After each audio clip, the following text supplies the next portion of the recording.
Rodimus Prime. Hot Rod is the screw-up, the reckless kid whose interference got Optimus Prime killed at Autobot City, and he carries that weight for the entire film. Nobody in the army is waiting for him to lead anything. Then he ends up inside the body of Unicron, cornered by Galvatron, with the Matrix hanging around his enemy's neck. He tears it free, and it opens for him. Light pours out of his chest, his whole body reshapes itself in midair, and the screw-up stands up as Rodimus Prime. Light, our darkest hour.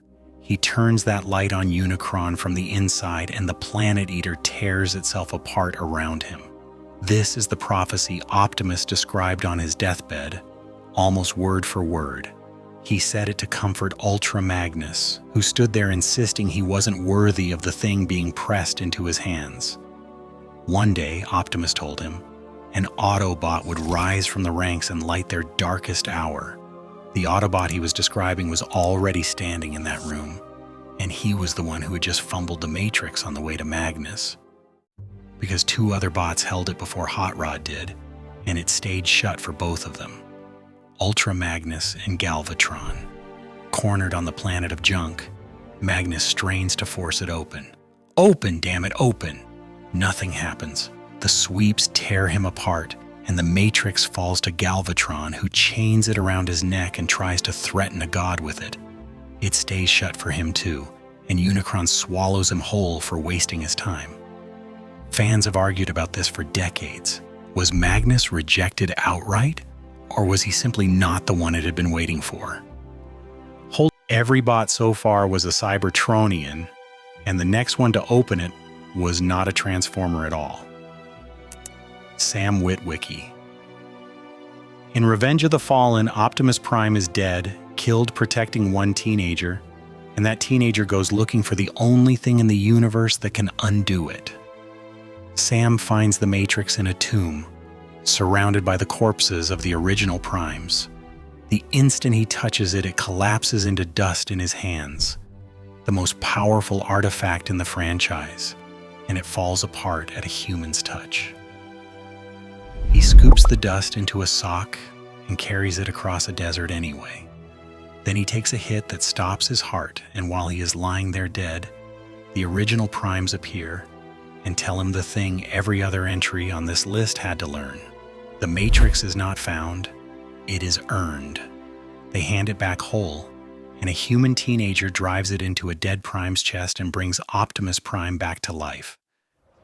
Sam was a human, and it still chose him. So what happens when a Decepticon gets hold of it?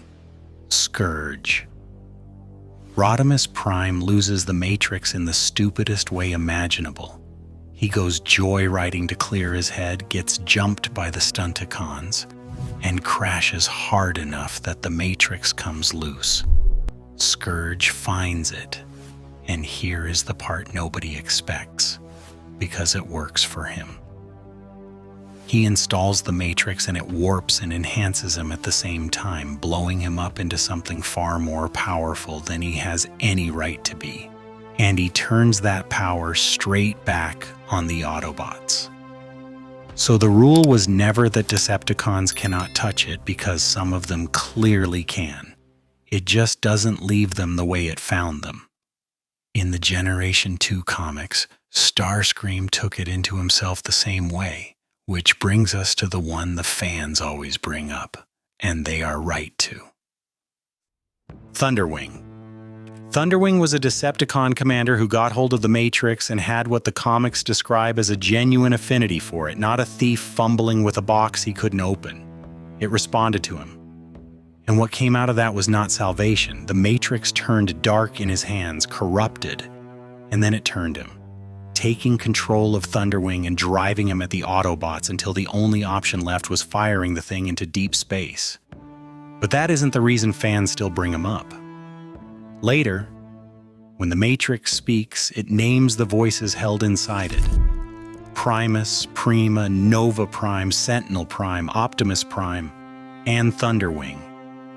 A Decepticon warlord, listed alongside the gods and the Primes, absorbed into the holiest object his species ever made. Ultra Magnus asked it politely and got nothing, while Thunderwing became part of it. The next one gave it away and lost everything he was. Optimus Prime. In Transformers Prime, Unicron isn't waiting somewhere out in deep space. He is the core of the Earth waking up. And every earthquake on the planet is him stirring. There is no fighting that. So Optimus makes a decision nobody else would make. He walks down into Unicron's spark chamber to hand the Matrix over, alongside Megatron of all bots, the two of them fighting back-to-back through Unicron's own antibodies. And it works! He releases the Matrix's energy straight into the spark and the Chaos Bringer goes dark. But the Matrix was never just a weapon he happened to be carrying. It was the thing that turned Orion Pax into Optimus Prime, and if you empty it, you empty him. He walks out alive and doesn't know his own name. Megatron takes one look at the blank, confused bot standing in front of him, calls him a long-lost comrade, and Orion Pax follows him home. Sentinel Prime. Sentinel is the most powerful bot on Cybertron, the planet's leader and its hero and the face on every broadcast. And in Transformers 1, he is standing over the bodies of the original Primes with nobody left alive to stop him. He murdered them. He betrayed them to the Quintessons, beheaded Megatronus, took his cog, and then reached for the Matrix of leadership to make the whole thing official. He was owed it, as far as he was concerned, because he had earned it the only way he understood, by removing everyone standing above him. And the Matrix looked at him and disintegrated. This is the difference Ultra Magnus never actually faced. Magnus asked and simply wasn't answered. Sentinel reached for it and it destroyed itself rather than sit in his hands, then stayed gone for generations. He couldn't tell a soul. Admitting the Matrix had refused him meant admitting he had been standing there to take it. So he built the lie instead. The Quintessons killed the Primes, and the Matrix was simply lost. He ruled for generations on top of that story. And the whole time, the thing he was hunting was waiting, not for a better soldier or a stronger leader, but for a miner with no cog who hadn't been born yet to want to fall past it on his way to dying.